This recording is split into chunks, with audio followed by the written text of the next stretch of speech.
Okay, today I made my own ice cream, or actually my own yogurt. Being a bariatric patient, I find it very hard to find frozen yogurt that will be on my diet.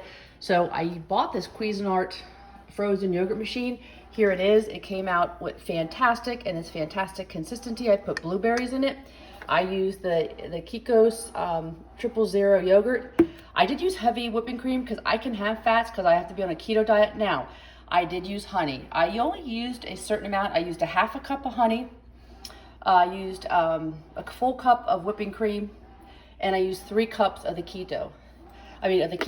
And I put it in this machine. This machine is wonderful. I do not get paid for this again, but again, it's the Cuisinart ice cream machine. I think I paid $58 for it at Walmart. It made a fabulous ice cream. I actually have a pint of it in my freezer. So again, this is what I did. I made this, so I'm gonna go ahead and enjoy this. It's very low in sugar because I only put a little bit of honey in it. You can actually cut it back. I actually cut the honey back to a half a cup. And then the whipping cream and the Kikos, or Ketos, I might be saying this wrong, or Akiros, I don't know how to say that yogurt, I apologize. But again, that's the yogurt that I use vanilla. You can use any flavors, you can put anything you want in it, but again, fabulous thing that I did. So I hope you enjoy.